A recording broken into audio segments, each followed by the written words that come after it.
Jordan did not sleep well that night. He lay on his bed, turning from one side to another. Each time he closed his eyes, he saw the faces of his dead friends. Kelvin, the others, all of them gone. Only him left. His chest felt heavy. He stood up from the bed and walked to the window. Outside was quiet, too quiet. The night wind gently moved the trees. He felt a strange fear in his heart. He whispered, "God, what is happening to me?" Far away, in the thick forest, Diana stood before her mother again. Her mother's eyes were cold and strong. "You have 3 days," the old woman said. 3 days only. Diana's eyes were wet with tears. "Mother, please." Her mother lifted her staff and hit it on the ground. "You have forgotten who you are," she said. "You now think like a human." Diana shook her head slowly.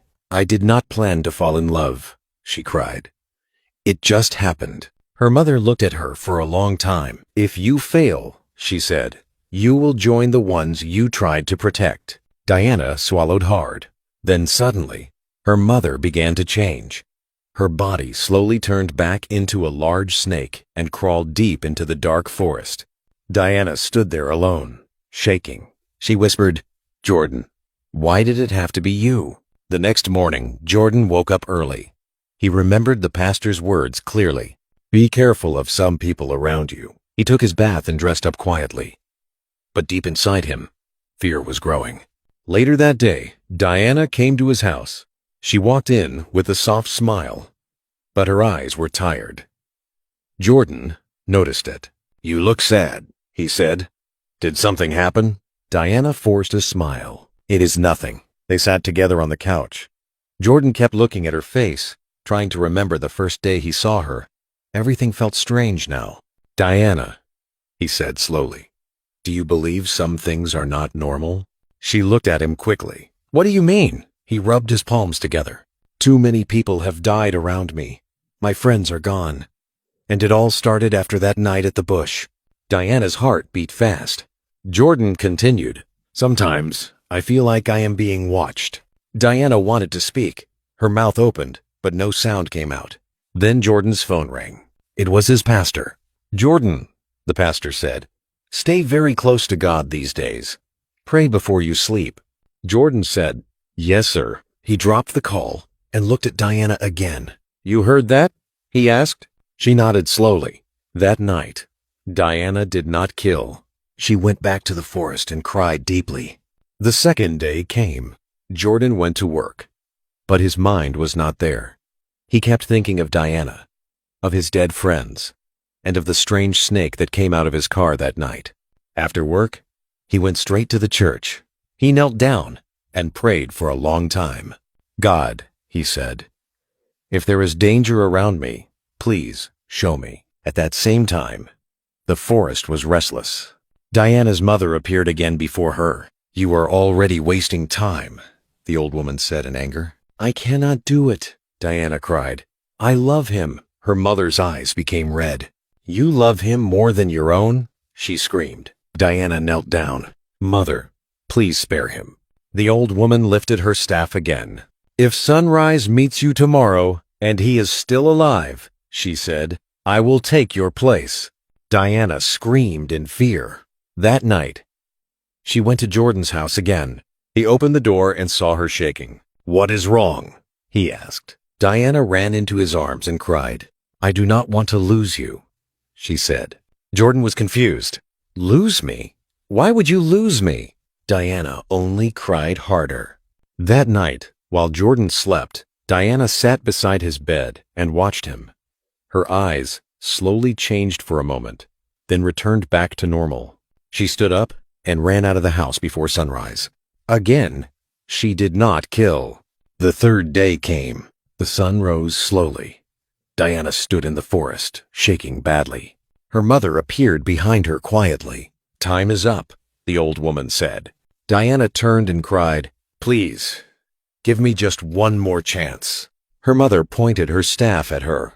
"You will go now," she said. "Either he dies, or you disappear from this world." Diana ran. She ran all the way to Jordan's house, with tears in her eyes. Jordan was inside the house packing his bag. He wanted to sleep in the church that night. Diana rushed in and locked the door. "Jordan," she shouted. "We need to talk." Jordan turned and looked at her. "You look scared," he said. "Tell me what is wrong." Diana walked closer. "There is something I must tell you," she said with a shaking voice. Jordan looked into her eyes and waited. Her lips trembled. Outside the house, the wind suddenly became strong. The curtains moved by themselves. Jordan felt cold. "Diana," he whispered. And just as she was about to speak, a loud knock hit the door. Both of them jumped in fear. Jordan slowly turned toward the door. "Who is that?" he asked. No one answered. The knock came again, louder. Diana stepped back slowly. Her body began to shake again. Her eyes changed for 1 second, then went back to normal. Jordan did not see it. He moved closer to the door, and at that moment, Diana screamed, "Do not open it!" Jordan froze. The knock on the door came again. Loud, hard, slow. Jordan stood frozen. Diana was shaking badly now. Her whole body was trembling.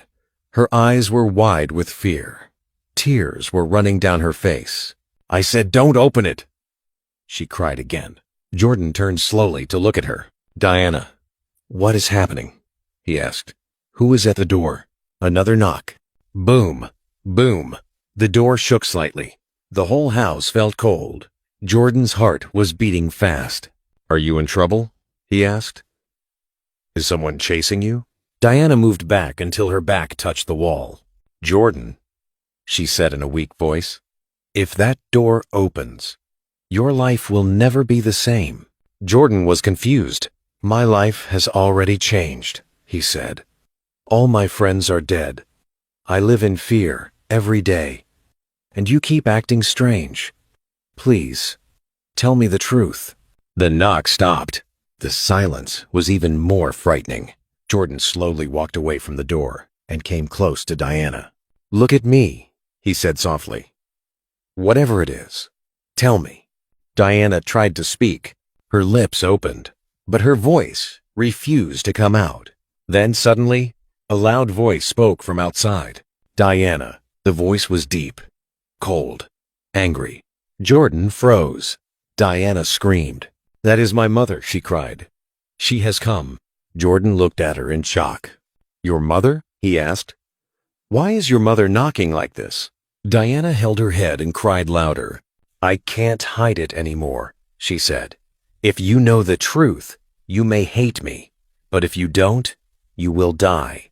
Jordan's chest felt tight. "Die?" he whispered. Outside, the voice came again. "Open this door, Jordan." Jordan stepped back. "How does she know my name?" he asked.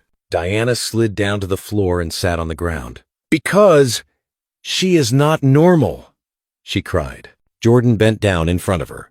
"Diana, talk to me, please." Tears dropped heavily from her eyes. And then she said the words, "I am not fully human." Jordan's eyes widened. "What do you mean?" he asked in fear. Diana shook her head slowly. "My real form is not this," she said. "I was born in the forest, as a snake." Jordan stumbled back. "A snake?" he repeated. "Yes," she cried. "The snake you and your friends killed that night was my sister." Jordan's body became weak. "My mother sent me to make you all pay," she continued, "one by one." Jordan remembered everything. The bush, the snake, the stones, the woods, the road. His legs could not carry him anymore. He sat down heavily on the couch, trembling in fear. "My friends," he whispered. "So it was you?" Diana cried harder. "I did not want to fall in love with you," she said. "But I did. And now my mother wants your life too." Outside, the door began to shake again. "Open now," the old voice shouted. "You know me, Diana. If I force myself in, even you might not survive it." Jordan stood up slowly. "So all the deaths were not sickness. It was you," he said. Diana nodded in shame. "I spared you several times," she said. "But now she has come to take you by herself." Jordan began to shake. "What do you want me to do?" he asked in a broken voice. Diana stood up, trembling. "Run," she said. "Run far away. Do not look back." Jordan looked at the door.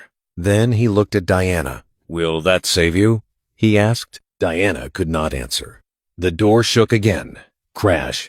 A long crack appeared on the door. Jordan ran to the back door of the house and opened it. "Come with me," he said. Diana froze. "I cannot," she whispered. Jordan grabbed her hand. "We will face it together," he said. Before she could answer, the front door burst open. A strong wind entered the house. The lights went off. The curtains flew wildly. Jordan turned slowly, and he saw her, standing at the door, an old woman. Her hair was long and black. Her eyes were glowing faintly. She held a long wooden staff. The floor shook as she took one step forward.